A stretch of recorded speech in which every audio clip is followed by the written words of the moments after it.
Bienvenidos de nuevo a todos. Seguimos en este Congreso Internacional de Centros Universitarios Católicos de Formación de Educadores, Rescatar la Educación.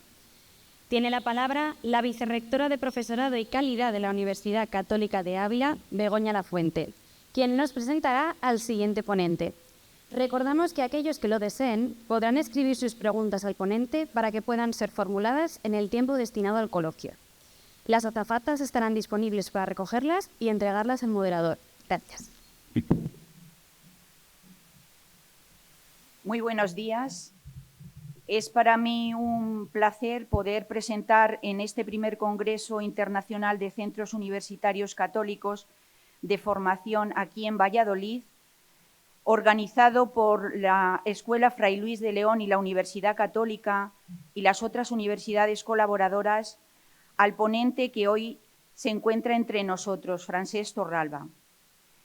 Primero de todo, agradecerle el que haya aceptado esta invitación de participar en este congreso tan importante que, como se nos ha dicho desde el principio, pretende dar respuestas a estos interrogantes que nos plantea la educación desde el título que le han propuesto de rescatar la educación.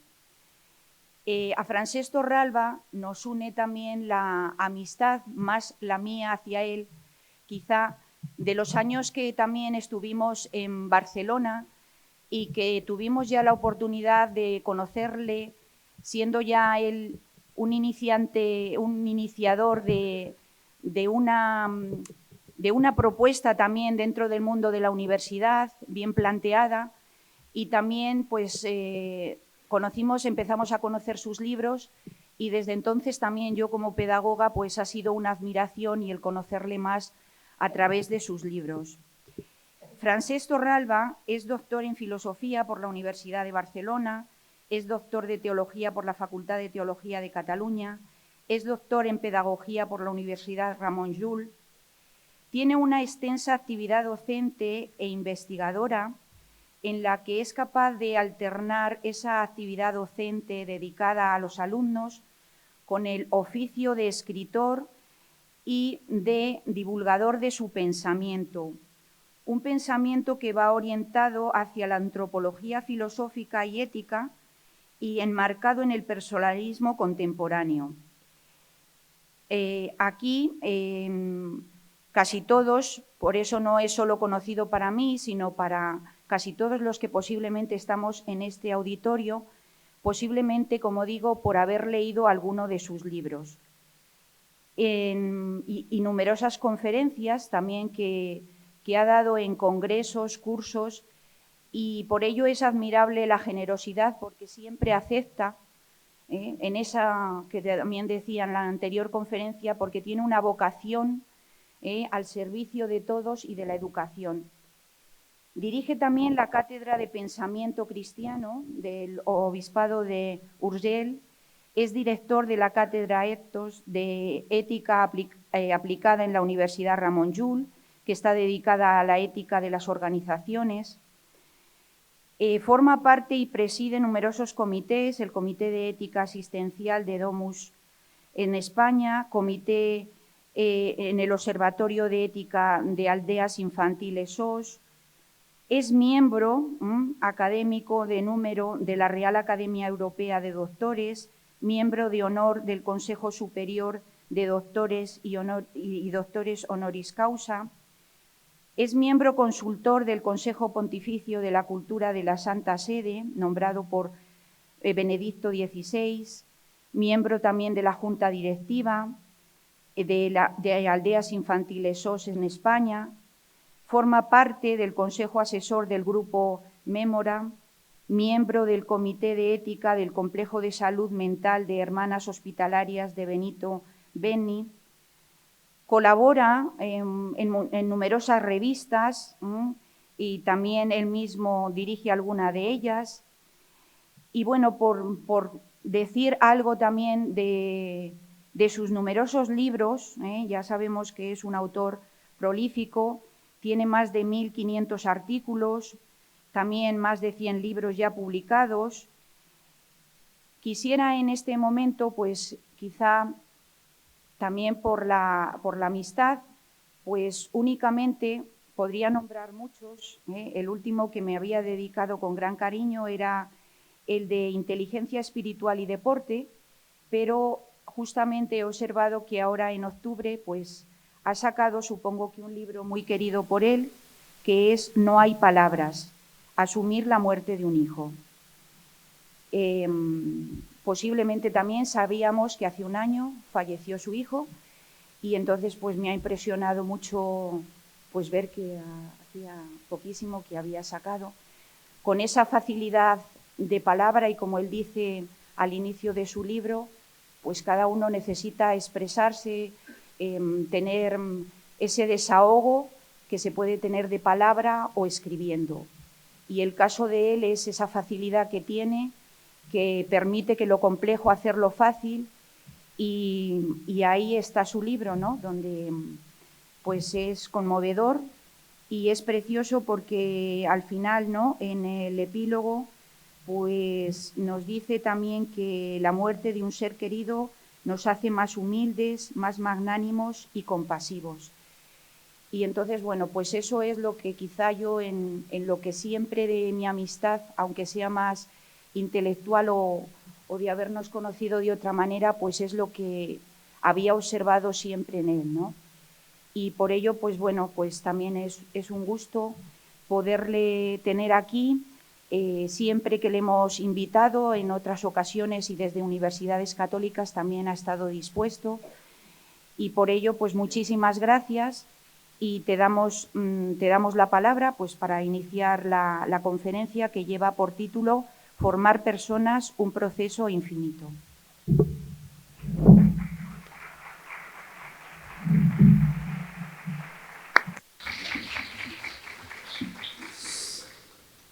Pues muy buenos días, gracias por esta presentación tan amable, tan cariñosa, tan atenta. Gracias a todos los que amablemente vais a escuchar esta ponencia y también a colaborar con preguntas o cuestiones que suscite la misma.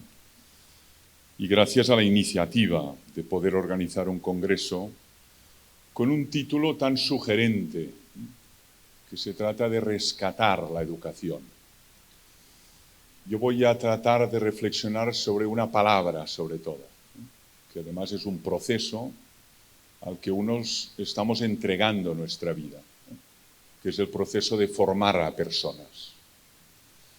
Y lo que puede aportar un filósofo en un congreso de esta naturaleza es precisamente a pensar la hondura de esta palabra, el contenido semántico profundo que tiene esta palabra, y que tratamos de aplicar día a día en nuestras aulas con 1000 dificultades, con 1000 obstáculos, pero que es el objetivo, el fin que nos proponemos.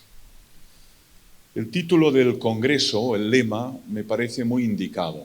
Se trata de rescatar, sobre todo algunas palabras que han perdido su significado más profundo.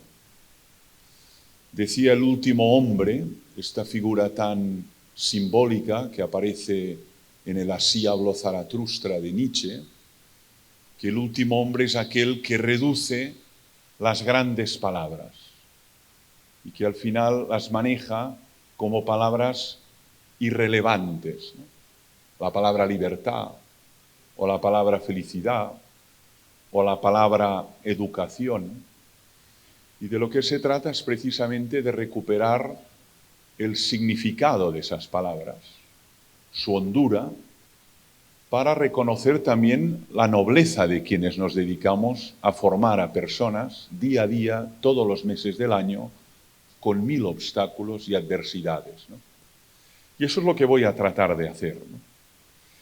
El título se inspira en una expresión de una filósofa a la que dediqué mi tesis doctoral en pedagogía, que es Edith Stein. Ella define la formación, utiliza un vocablo alemán que es Bildung, como un proceso infinito. Dice textualmente, ein unendlicher Prozess, ¿no? Un proceso infinito. Eso a mí me conmovió. La formación es un proceso que no termina nunca. aunque viviéramos 1000 años, nunca estaríamos del todo formados. Imagínate si vivimos 100 o 90. Siempre estamos in fieri, que dicen en latín, ¿no? Los colegas anglosajones hablan de a work in progress, ¿no? Una obra que se está haciendo. Pues exactamente es así, ¿no? Nosotros formamos a personas, esas personas se forman con nosotros, pero nosotros también nos formamos con ellas. Es distinto el primer día de clase, cuando uno le tiemblan las piernas a la hora de hablar a 80 jóvenes, que cuando hace 32 años que aparece en el aula para presentar, qué sé yo, el imperativo categórico de Kant, ¿no? Los alumnos también le han esculpido, le han formado, le han configurado con sus preguntas, inquietudes, críticas, le han mejorado como formador, ¿no? Entonces, esta expresión que aparece en una de sus conferencias, particularmente en una de 1930, a mí me conmovió y dediqué toda la tesis doctoral a reflexionar sobre este concepto, el concepto de Bildung, que sería propiamente la paideia griega, esa comprensión más amplia de lo que es educar a un ser humano, ¿no? Voy a inspirarme en ella. Es una de las figuras que yo creo que puede ser muy inspiradora para todos esos que nos dedicamos a enseñar. Además, tenemos ya la suerte de tener toda su obra completa en lengua castellana, bien editada, y que permite eso, que cualquier persona que no se haya familiarizado con la lengua materna de Edith Stein, pues pueda simplemente acceder a sus textos y comprender la profundidad que significa formar a alguien. Y trataré de expresarlo a través de algunas ideas, de algunas tesis, ¿no? Y además me parece clave, y acabo el preámbulo, porque si eso que hacemos en el aula lo puede hacer una inteligencia artificial, seremos rápidamente reemplazados. Como ha sido la cajera de un centro comercial, como lo ha sido un gasolinero, o lo será un conductor de tren, de autobús o de metro, ¿no? Si lo que hacemos es puramente maquinal, reproducir conocimientos, expresarlos en el aula, no es necesario ni el profesor ni el aula. Todo ese conocimiento está en la nube. Lo que se requiere es una buena brújula para identificar dónde está, y el alumno accede a él, y además, según su nivel cognitivo, en su lengua materna, y además este sistema de inteligencia artificial le repite lo mismo tantas veces como sea necesario, 24 horas al día, 7 días a la semana, también el día de Navidades y el día de Año Nuevo. No hay descanso para la máquina. Sin embargo, nosotros sí, que nos cansamos, sufrimos, padecemos pérdidas, experimentamos contrariedades mayúsculas y lloramos. Por lo tanto, ¿qué estoy diciendo? Que la disrupción tecnológica que estamos viviendo exige también un cambio de rol en el educador y sobre todo dedicarse a eso genuinamente humano. Eso que no puede desarrollar un artefacto, un sistema, un chatbot, un sistema de inteligencia artificial o un asistente digital. Lo digo porque estoy muy convencido que eso nos exige ahondar mucho más en formar y separarlo nítidamente de la transmisión de conocimientos, informaciones, pues todo eso está en Google, todo eso está en el chat GPT y además muy bien explicado. Stein, empiezo en la primera idea, define formación de distintas maneras, pero como un proceso, digo, inacabable, infinito. Nunca terminamos de estar formados del todo. Pero lo primero que quiero expresar es la definición. ¿En qué consiste formar a alguien? ¿Cuál es el telos, el fin, el propósito? Cuando nos proponemos formar a alguien, ¿no? A un ser humano, ¿no? Lo dice de una manera muy clara. Nuestra profesión, la de formadores, es una profesión de ayuda. Es una profesión de servicio, diaconal. El formador se propone que ese niño o niña llegue a ser lo que está llamado a ser. Así lo dice. El formador se propone que este niño concreto, histórico, encarnado en un determinado contexto, llegue a ser lo que está llamado a ser. Y utiliza aquí dos verbos interesantes, ¿no? El sein y el werden, ¿no? El ser y el devenir, ¿no? Una cosa es lo que somos, otra cosa es lo que podemos llegar a ser con la ayuda de los demás, ¿no? Este niño puede hablar inglés, pero todavía no lo habla. Pero con la ayuda de los demás podría hablarlo y además correctamente, ¿no? Este niño podría tocar el violín, pero todavía no lo toca. Sin embargo, con la ayuda de una profesora de música, llegará a tocar este instrumento y quizá lo tocará mucho mejor que ella. Habrá superado a su maestra, que al fin y al cabo es el objetivo que tenemos. No que sean como nosotros, no que sean pequeños clones de nosotros, sino que sean mucho mejores que nosotros en muchos más aspectos. Por lo tanto, formar requiere esa predisposición a ayudar a un ser humano a ser lo que está llamado a devenir.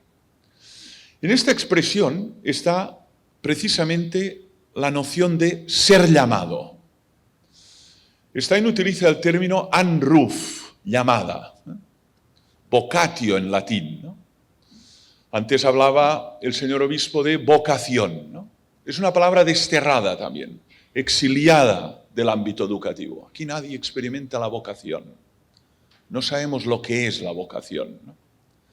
Y sin embargo, lo que dice Edith Stein es que tenemos que ayudar a ese ser humano a auscultar para qué está hecho, su misión, su propósito, y ayudarle a encauzarla, a poder convertirla en una realidad fáctica. Eso presupone naturalmente auscultación, discernimiento, escucha atenta, trabajo de discernimiento con alguien para tratar de declarar para qué estoy en el mundo y cuál es mi propósito, y luego requiere naturalmente de colaboración para que ese propósito pueda progresivamente hacerse realidad. Y aquí es imprescindible la cooperación de un conjunto de actores, de entrada la familia, naturalmente. Pero en la familia nadie sabe tocar el violín.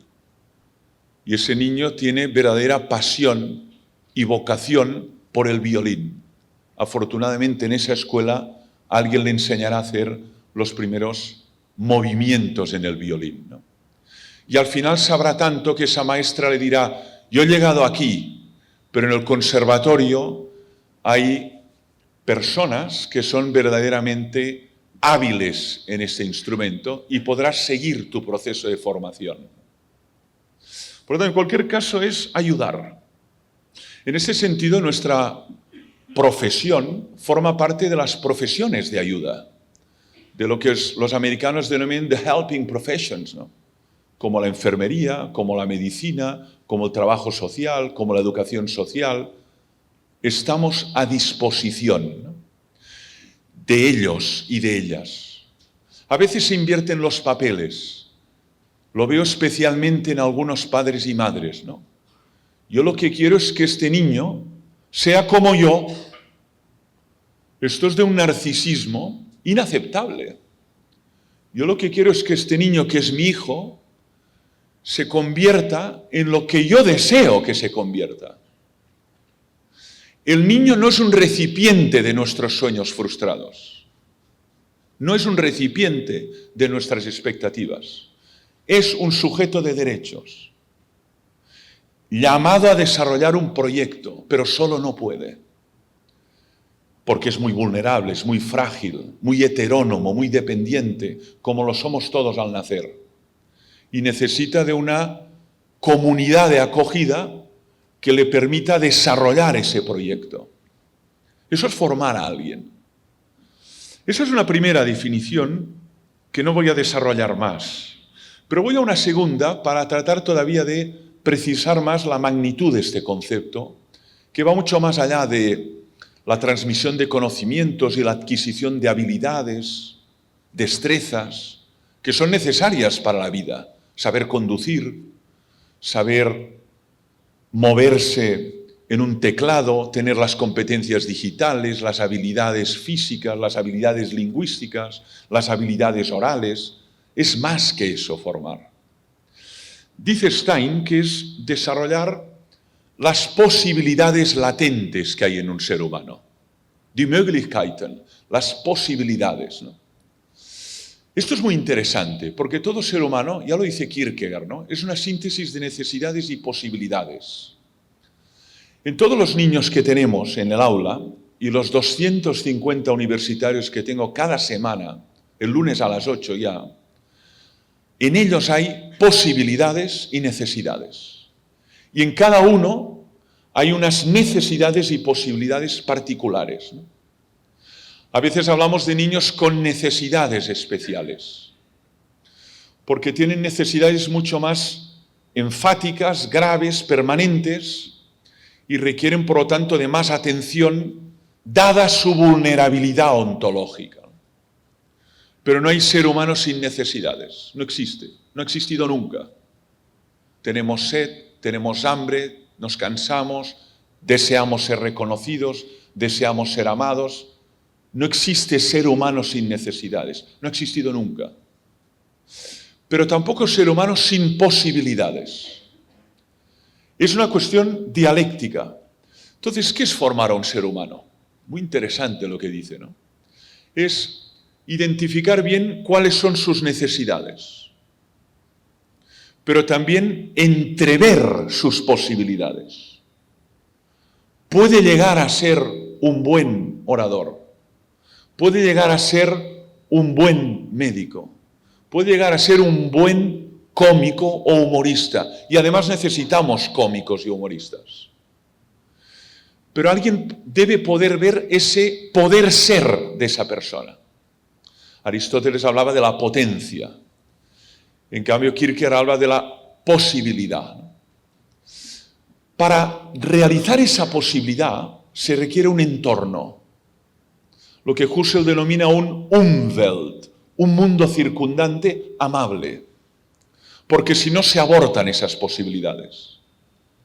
Ese niño tenía la posibilidad de ser matemático, pero nació en un suburbio de La Paz, nació en una villa del Gran Buenos Aires o en una favela de Río de Janeiro.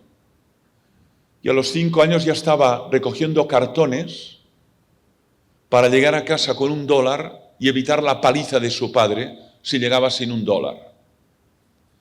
Esas posibilidades que había en ese niño se frustraron, porque el entorno era completamente hostil.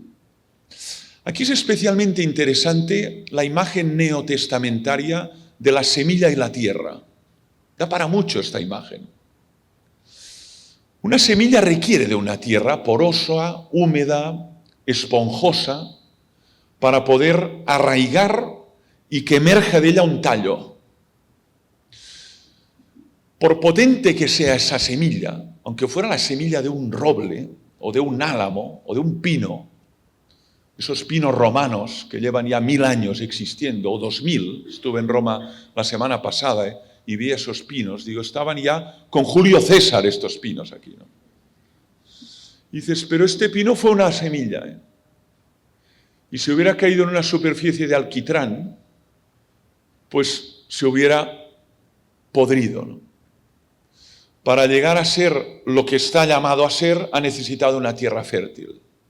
Y luego un jardinero que lo cuide, y una valla protectora de animales, enemigos, interferencias, y agua, y humedad, y viento, y al final tienes un roble milenario, sí, pero ¿cuánto tiempo ha pasado?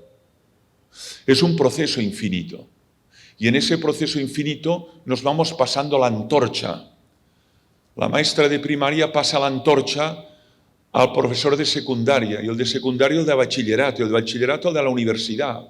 Y el sujeto es el mismo, pero se va formando en ese proceso. Y no termina nunca. Por lo tanto, hay que entrever esas posibilidades. Y muchas veces no las vemos. Solo vemos las carencias. Es que no saben, no entienden, no comprenden, no atienden. Vienen muy mal formados, están intoxicados por la pantalla, son tecnodependientes, están dispersos. Y todo eso además es verdad. Todo eso además es verdad. Sin embargo, yo creo que un buen formador es el que es capaz de entrever, como por un intersticio, lo que todavía nadie ve.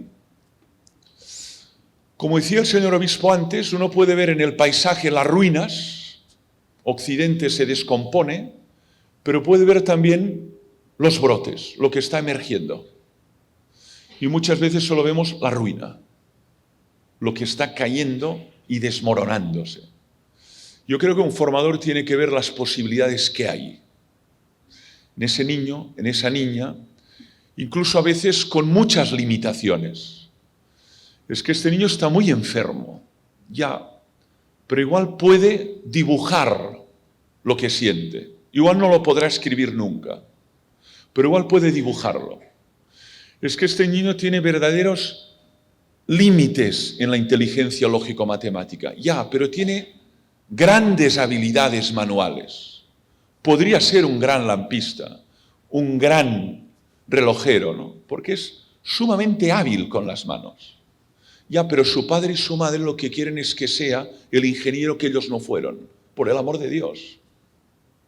Y quieren que vaya a la universidad porque ninguno de los dos fue. De nuevo hay una proyección de los sueños rotos en el niño que ha nacido. Y entonces ponemos en él unas expectativas que no responden a su naturaleza y que generan frustración y decepción. He decepcionado a mis padres. Querían que fuera A y he sido A-1. He decepcionado terriblemente a mis padres. Hay una tercera idea que quiero subrayar. Dice Stein que formar es un proceso integral. La mayoría de los idearios de las instituciones educativas católicas, he ayudado a escribir algunas, aparece el concepto integral. La educación debe ser integral o no es educación. La formación debe ser global, holística, integral. Por lo general se utiliza integral más que holística o global, ¿no? Bien, la pregunta es, ¿y de qué hablamos cuando hablamos de educación integral? ¿No es una especie de tautología? Si es formación, necesariamente es integral. ¿Puede haber una formación unilateral o unidimensional centrada en un área de la persona? ¿A eso le llamaríamos formación? ¿O estrictamente la formación o es integral o no es formación? Yo creo que de hecho es una tautología que repite ya lo que es una formación. Pero aún así subraya una idea que quiero subrayar, ¿no? Dice que la formación va orientada a toda la persona, a todo el ser humano. Y ella ahí deslinda como dos dimensiones, que es la exterioridad y la interioridad. Es una terminología que encontramos en San Agustín. El homo interior, interioridad, y el homo exterior, o exterioridad. También la utiliza Pierre Teilhard de Chardin y otros autores, ¿no? En cualquier caso, formar no es desarrollar una dimensión hipertrofiadamente, ¿no? Vamos a desarrollar la memoria y que los niños repitan, ya. Pero hemos atrofiado la imaginación, mal. Al revés, vamos a hipertrofiar la imaginación, pero vamos a descartar la memoria. Que no memoricen ninguna poesía. Ah, no, ¿cómo que no? No, porque lo que hay que desarrollar es la imaginación. Estos son formaciones unilaterales o reduccionistas o unidimensionales. La formación pretende el desarrollo de todas las dimensiones de la persona y además armónicamente, lo cual significa no hipertrofiar una y atrofiar otra, ¿no? Y él habla de dos grandes dimensiones, la exterioridad, que se refiere a la corporeidad, y la interioridad, que se refiere a todas las potencias del alma que decía San Agustín. La imaginación, la memoria, el intelecto, la voluntad. Hoy tenemos un gran problema con la voluntad. Es que este niño no tiene voluntad. Se le ha secado la voluntad. No tiene deseo no solo de estudiar, no tiene deseo de vivir. Ha caído en una apatía existencial y no quiere salir ni de su habitación, ¿no? ¿Qué hacemos con este niño? Entonces, el tema está cómo educar no solo la exterioridad de la persona, la dieta, el ejercicio físico, el respeto con el propio cuerpo, la correcta distribución entre vida activa y vida contemplativa, entre descanso y acción, ¿no? Aquí hay todo un terreno enorme, dadas las enormes patologías que tienen que ver con la exterioridad, ¿no? Cuerpos anoréxicos, personas que comen mal, personas que descansan mal, personas que tienen hábitos de vida terriblemente tóxicos, consumos inadecuados a partir de los 12, 13, 14 años. Educación de la exterioridad, ¿no? Usted no piense que su corporeidad es invulnerable. Los cuerpos son frágiles. Lo sabe un anciano, pero el joven hay que repetírselo porque se cree Dios. A mí no me puede pasar nada.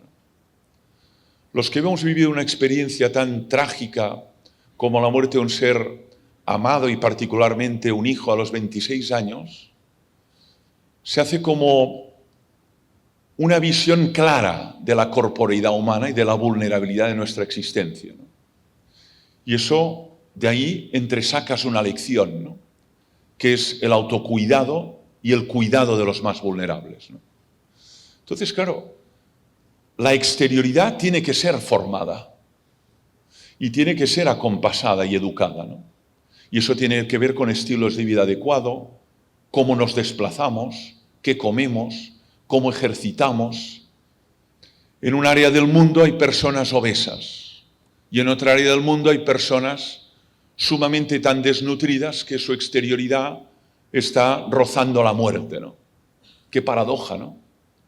Y luego está la formación de la interioridad de ese ser humano, que además no podemos plantearla una y después la otra, se hace globalmente, ¿no? Y eso tiene que ver con sus potencias interiores, ¿no? La imaginación, la memoria, la voluntad, el intelecto. Tenemos que enseñar a pensar a esa persona, a reflexionar, a meditar, a calcular, a tomar distancia a sí mismo, ¿no? A no tragarse todo lo que ve por la red, a desarrollar el ejercicio de la crítica constructiva, ¿no? Todo eso es formar a un ser humano. Y todo eso no lo puede hacer un solo ser humano. Eso, tercer elemento, es un proceso en comunidad. La formación requiere de una cooperación de personas y además entrelazadas a lo largo del tiempo. Una comunidad de actores que cooperan diacrónicamente. Desde la maestra que le da la mano a infantil y el niño todavía casi no se sostiene, hasta el profesor de doctorado que le anima a interpretar un fragmento de Heráclito o de Pascal y discute con él sobre el trasfondo que tiene este aforismo, ¿no? Y no acabará aquí, seguirá a lo largo de toda su vida, ¿no? Es un proceso diacrónico a lo largo del tiempo y además donde interviene una comunidad de personas. Pero claro, el problema está si entre los que cooperan hay mensajes opuestos. No hay verdadera comunidad. Stein distingue dos vocablos, Gemeinschaft und Gesellschaft, ¿no? Una comunidad requiere de un conjunto de personas que comparten algo más que aulas, pasillos, libros, horarios. Eso es una sociedad o una asociación, Gesellschaft. Una comunidad es un conjunto de personas que respeta cada una de ellas su singularidad, pero que compartan un propósito y que además definen un propósito compartido y van a la una. Lo que significa que hacen como un ecosistema amable alrededor de esa persona para que pueda resistir al impacto de la intemperie, ¿no? Y muchas veces lo que pasa, cuanto menos a la universidad, es que en lugar de ser comunidad lo que es una yuxtaposición de monólogos o un reino de taifas. Aquí cada uno tiene su lenguaje, sus valores, sus convicciones. Alguien diría, bueno, pero en la universidad la diversidad ya está bien. Es verdad, porque además ya tiene capacidad de recepción crítica, o la debería tener el educando. Aún así, es necesario que esa comunidad exista al servicio de ese educando y que haya unos mínimos compartidos. Entonces es un proceso infinito en comunidad. Y suerte tiene la familia de esa comunidad. Muchas maestras se lamentan de la dimisión en masa de las familias. Las familias han dimitido de educar. Nos dejan el niño aquí a las 8 de la mañana y delegan completamente esta tarea tan grave, lo dice muy bien Gravísimos Educaciones, Concilio Vaticano II, aquí citado en 1965, esa tarea tan grave a la escuela. Ustedes tienen que hacerlo todo. Nosotros no podemos. Salimos a las 8 de la mañana, llegamos a las 7 de la tarde, exhaustos, para pagar una hipoteca 40 años. Esto no es vida. Ustedes tienen que educar a nuestros hijos, así. ¿Y por qué los tuvieron? ¿Para que otros les eduquen y les formen? Entonces, la cuestión es esa.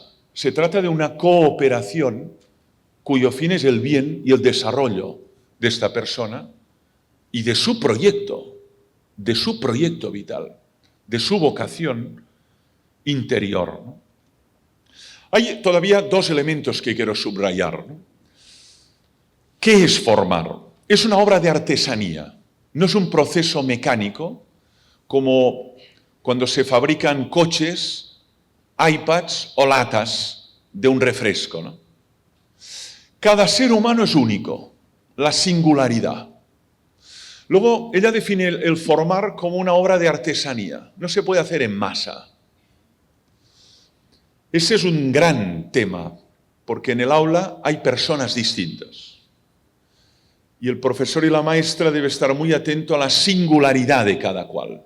Cada uno, decía, tiene sus necesidades y sus capacidades, sí, claro, pero hay que descubrirlas y sostenerlas en el tiempo. Eso de la singularidad es un enigma, dice, es un misterio. Geheimnis, dice en el alemán, misterio en griego es lo oculto, no sabemos. Pero cada uno es un enigma, un misterio, ¿no? Ya lo decía San Agustín, magnum miraculum homo est, es un gran milagro el ser humano. Entonces, es una obra de artesanía. Significa que, aunque uno lo planifique bien, lo calcule bien, hay novedades, está lo inesperado. Eso nos ha pasado a todos los que tenemos varios hijos, ¿no? Has educado igual a todos, estaban en la misma mesa, hacíamos lo mismo, decía lo mismo. Y sin embargo los itinerarios personales, profesionales, son distintos. También en el ámbito de la fe, son distintos. Y sin embargo, muchos padres y madres dieron testimonio coherente de su fe sin vergüenza o sin tabú, ¿no? Aquello que antes se ha dicho de un cristiano confesante, ¿no? Pero la recepción de ese mensaje fue distinta, claro, porque cada uno lo recibe según su recipiente, ¿no? Con lo cual significa que esta formación siempre tiene una recepción singular.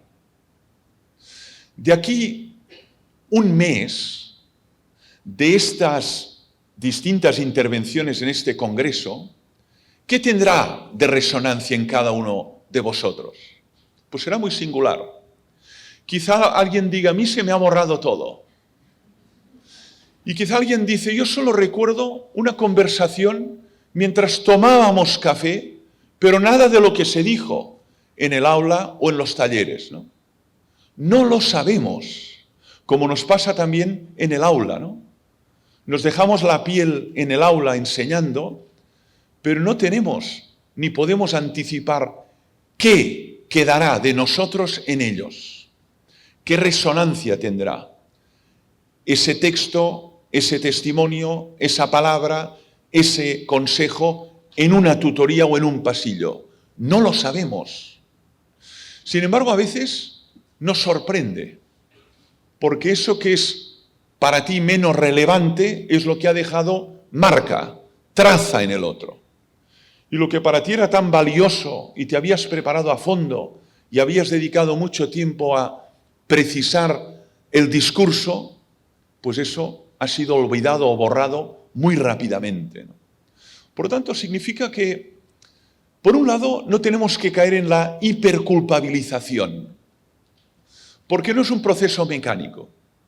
En un proceso mecánico puedes identificar dónde falló una turbina, dónde falló una palanca, dónde falló una cadena de transmisión. Pero aquí hay enigmas que desconocemos. En el proceso formativo está el formador, que no es uno, sino una multiplicidad. Está el sujeto que se está formando, dos, y luego está el entorno, el Umwelt, que puede interferir. Pensemos en la pantalla que se decía antes, ¿no?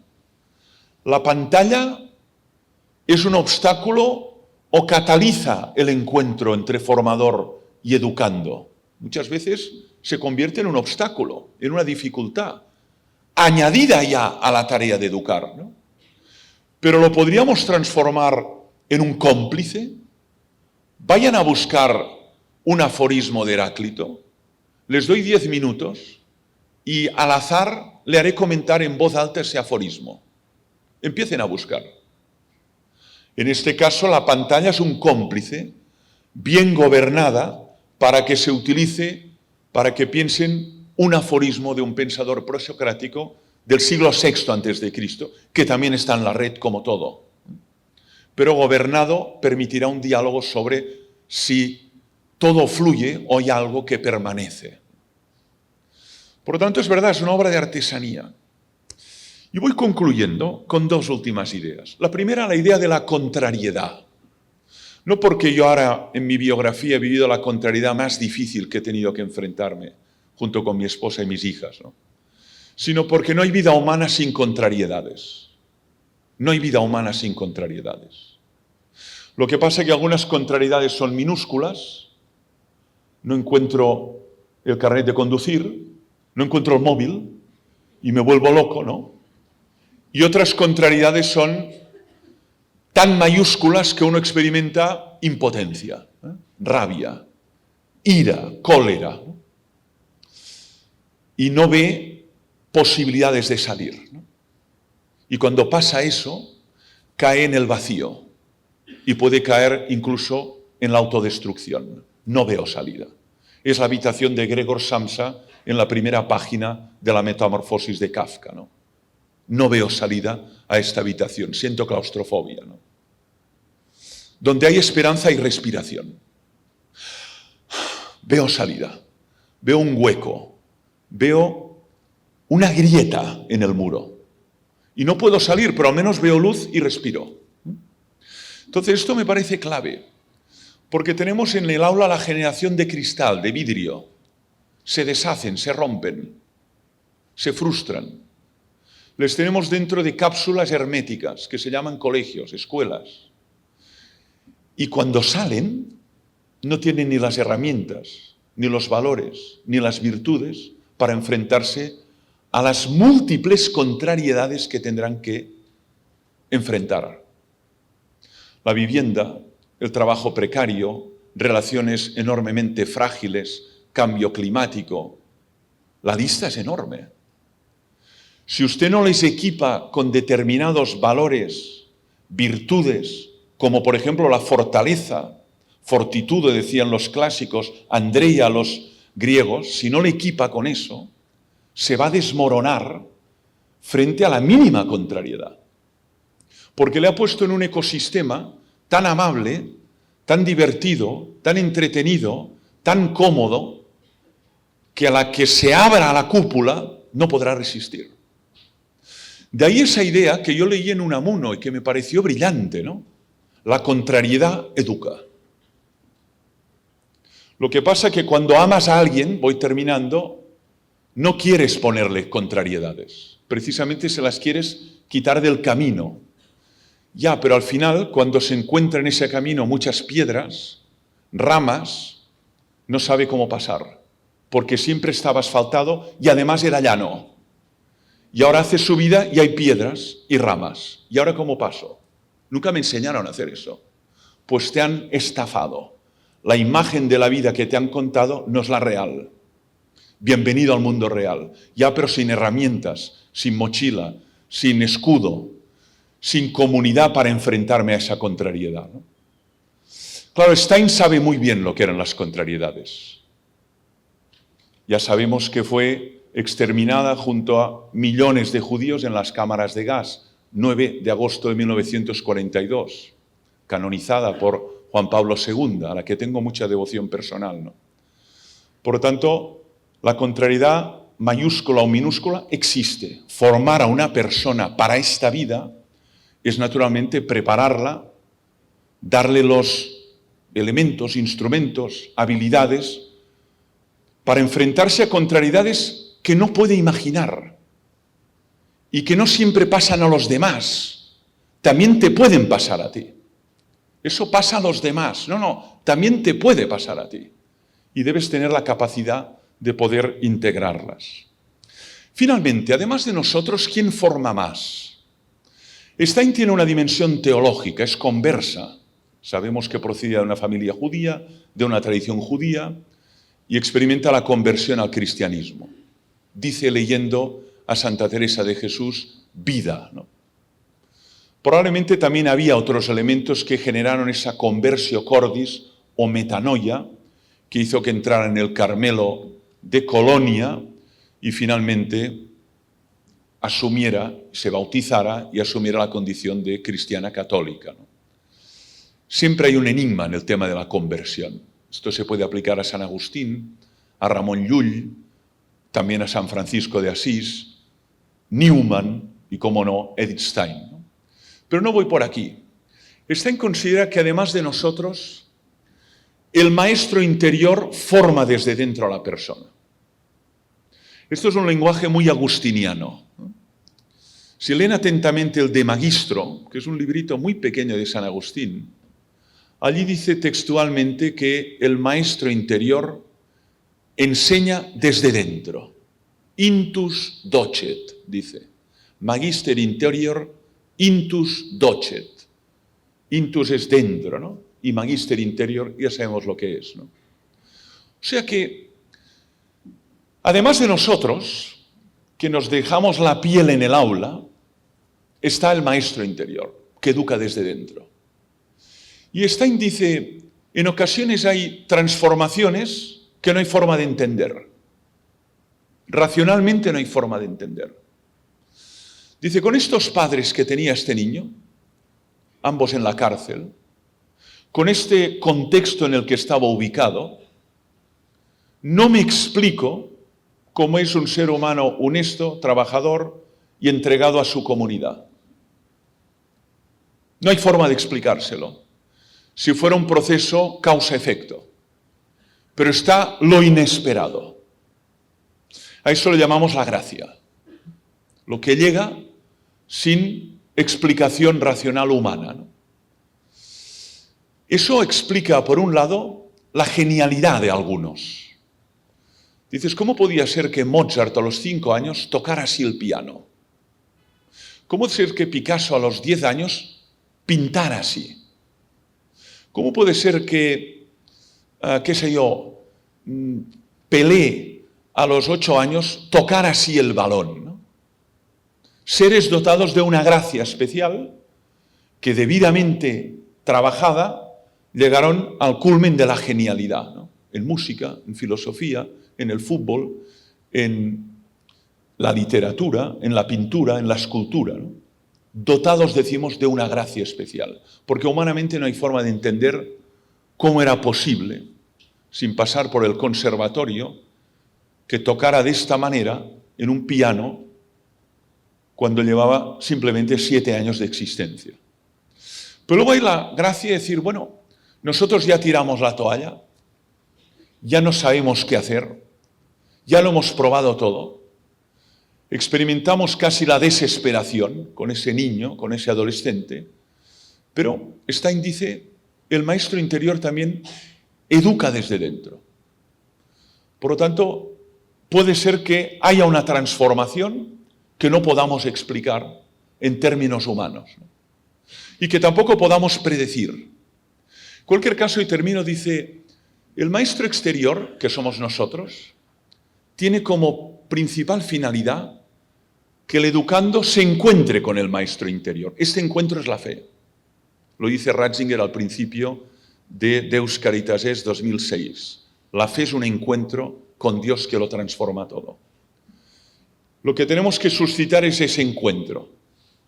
Una vez tiene lugar ese encuentro, nos podemos retirar, porque la principal finalidad es que ese ser humano viva movido, conmovido, sostenido por ese maestro interior que lo orienta hacia donde tiene que ir, ¿no?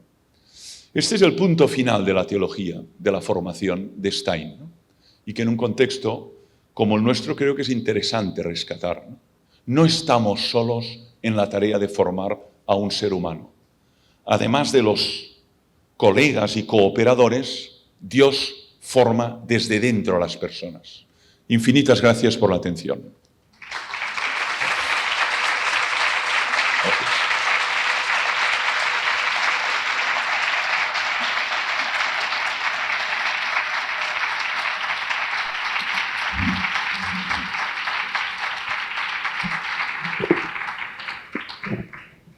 Pues muchísimas gracias.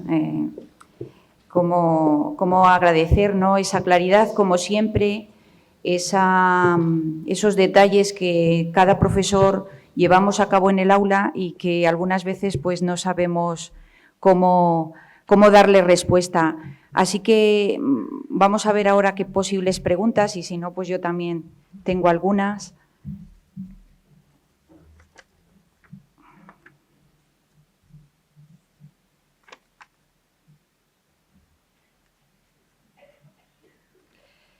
Bueno, por empezar ya con algunas, voy leyéndolas. ¿Cómo se compagina la educación de la interioridad con las prisas que tenemos los docentes para dar el currículum y la importancia de los instrumentos educativos, metodologías, etcétera? ¿Qué elementos, instrumentos se pueden dar al alumno para educarle en el sufrimiento? ¿Cómo puedo aportar una atención singular a cada uno de mis 200 alumnos? ¿Hay que dedicarse más a aquellos que están mejor dispuestos, dada la propia limitación del educador y el realismo de no poder llegar a todos o a cada uno con individualidad? Muchas gracias por su estupenda conferencia. Bueno, si quieres, voy un poco... Gracias por las preguntas y por los comentarios. Breve para no cansar. En efecto, es difícil hacer compatible el proceso formativo, que por naturaleza es lento, como el crecimiento de un árbol. No se le hace crecer tirando del tallo, lo que consigues es desarraigarlo y que muera. Tiene que pasar un día, otro otoño, otra primavera, otro otoño, otra primavera, y al final tienes un árbol que da una sombra fantástica en verano, ¿no? Pero han pasado años, ¿no? A eso sí, se quema en un minuto, ¿no? La destrucción es muy rápida, pero la construcción es muy lenta. Eso también pasa con un edificio y con una casa, ¿no? Lo hemos visto y de qué manera en el drama y la tragedia de Valencia, ¿no? Entonces, es muy difícil de hacer compatible.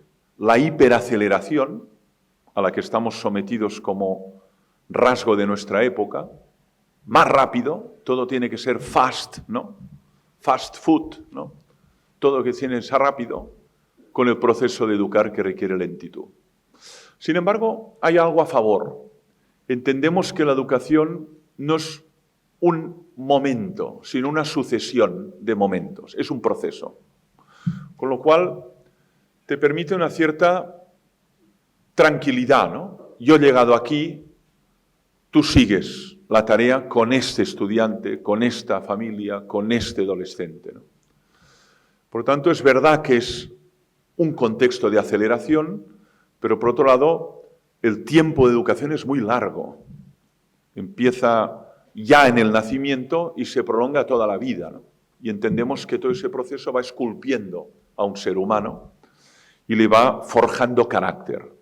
Respecto a la segunda, yo creo que no hay más secretos, ¿no? Frente a la contrariedad y frente a la adversidad, la clave es la educación de los hábitos de excelencia, del carácter sobre todo.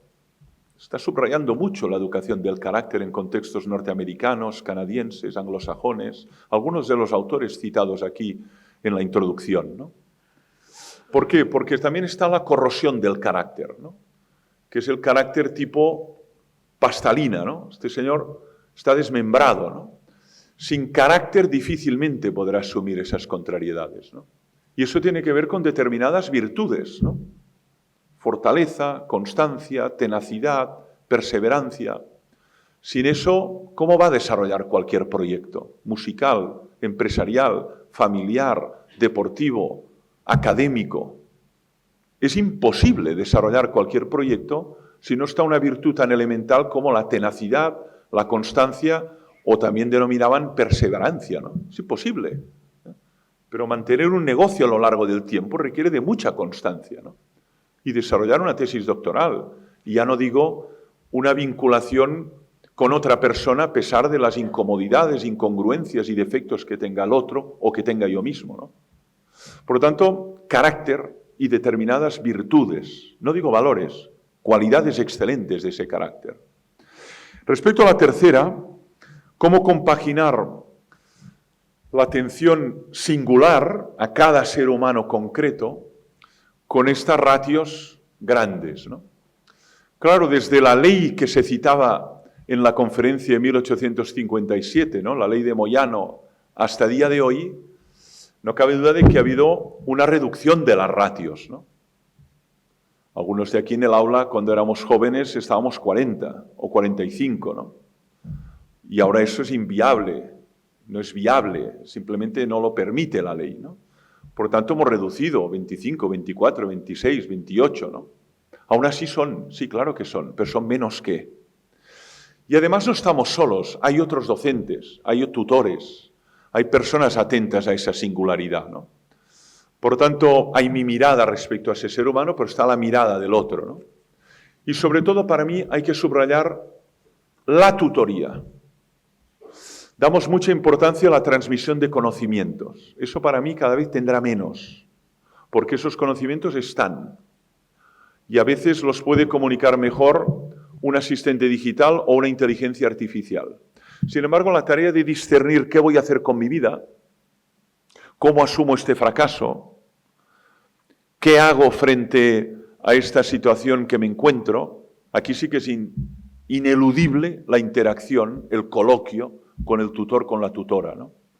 Por lo tanto, también habrá un desplazamiento. Deberemos hacer esas tareas que no puede hacer un sistema de inteligencia artificial, porque si solo hacemos aquello, seremos reemplazados. Yo aquí veo más posibilidades de atender esa singularidad que en el pasado, ¿no? Más cuestiones, si las hay. Tenemos ya muy poco tiempo, pero estas dos que quizás se pueden resumir en lo que nos pueda dar como respuesta. Muchas gracias por la excelente ponencia. Ha hablado de la importancia de una comunidad educativa. ¿Puede darnos algún consejo de cómo construir la comunidad educativa en una universidad católica donde los profesores sí que tienen la vocación de ser profesores, pero tienen que enfrentarse a las distracciones permanentes de las tareas burocráticas, administrativas y a las exigencias de construir un currículum académico, etcétera? Y luego, como madre y maestra, me ha impactado la descripción que ha hecho de nuestro día a día. ¿Cómo podemos vivir la circunstancia presente, familiar y profesional para dejarnos llevar y sin dejarnos llevar por este ritmo que nos impone la sociedad? Sí. Ya con Gracias, esas... breve también porque hay Ya está. la celebración a la que quiero asistir, ¿no? El proceso de burocratización ha ido a más. Lo vivimos en la universidad, lo viven en los institutos, lo viven en la escuela concertada. Papeles, papeles, papeles, trámites, papeles, trámites. Kafka lo anticipó muy bien, ¿eh? Lo vio Kafka murió en junio de 1924, ¿eh? Hace 100 años ya de eso. Y anticipa de qué manera la burocratización del mundo y la dependencia de un sistema en el que es muy difícil hallar el responsable, ¿no? Te pierdes en el castillo de Kafka y nunca encuentras al propietario, al señor, ¿no? Claro, ¿cómo hacer compatible esa burocratización y esa lucha por el reconocimiento académico? Hay que publicar, hay que presentar cursos para poder promoverme como docente. En la universidad es la lucha sin cuartel por el reconocimiento, con el espíritu de comunidad. No, la pregunta es muy pertinente, ¿no? Porque según cómo y según qué lógicas, lo que hay es una relación de lucha de todos contra todos, ¿no? Por el reconocimiento, por la cátedra, por la titularidad, por el premio, por el honor, ¿no? Y eso es compatible con una comunidad fraternal, como una comunidad cristiana que participa del mismo ideario y participa del mismo propósito. Muy difícil, ¿no? Entonces hay que buscar lo que nos une y hay que subrayarlo. Y me parece clave eso, ¿eh? Hay que explicitarlo, hay que subrayarlo, hay que pensarlo, hay que vivirlo, ¿no? Hay que transmitirlo. Pero aquí tenemos un desafío de primer orden, ¿no? Cómo crear comunidades en contextos tan sumamente fragmentados, ¿eh? Y la sociedad está muy fragmentada, casi diría, en partículas muy inconexas. No es fácil. Y luego, es verdad, cómo, dice, mantener esa atención al educando, a la familia que estoy tratando, en este contexto donde hay tanta facilidad para la dispersión. Yo lo he escrito en algún texto, ¿no? Yo creo que tenemos en el aula la generación más dispersa de la historia. Y la dispersión, dice un apotegma de los padres del desierto, es el origen de todos los males. Porque para entender algo, uno tiene que concentrarse. Para comprender algo, tiene que focalizar la atención. Si está permanentemente de pantalla en pantalla, de noticia en noticia, de WhatsApp en WhatsApp, de desastre en desastre, diga, usted lo que está haciendo es navegando por un mar muy tumultuoso, pero no ha comprendido nada, porque para comprender hay que estar atento. Entonces, por eso se han introducido en muchas comunidades educativas todo este tipo de talleres de atención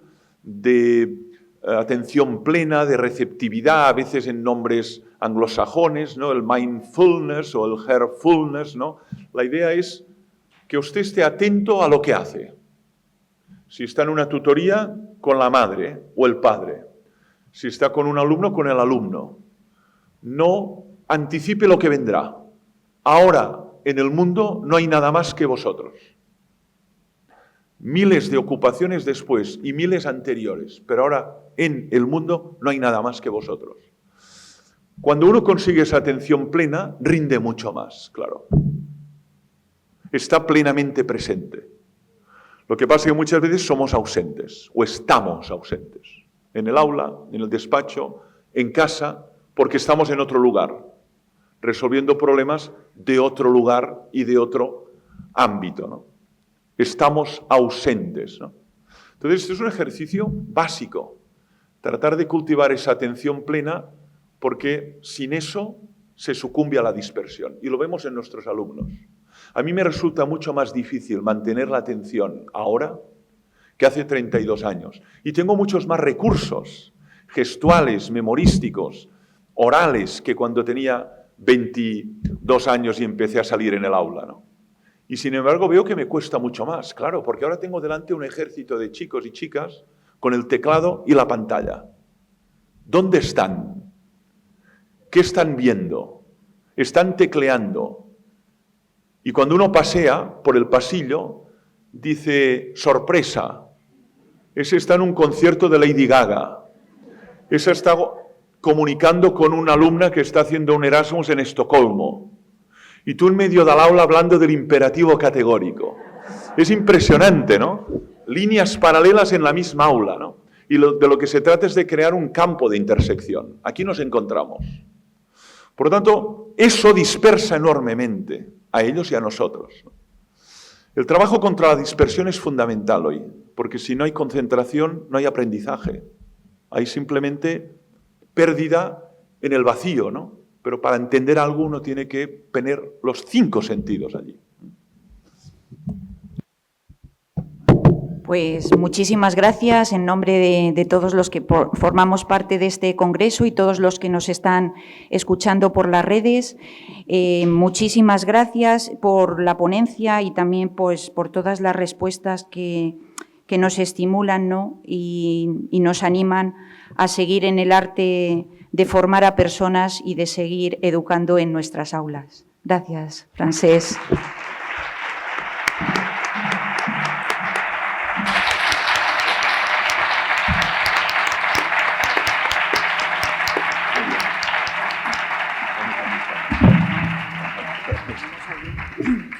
Muchas gracias por sus palabras. Ahora estamos invitados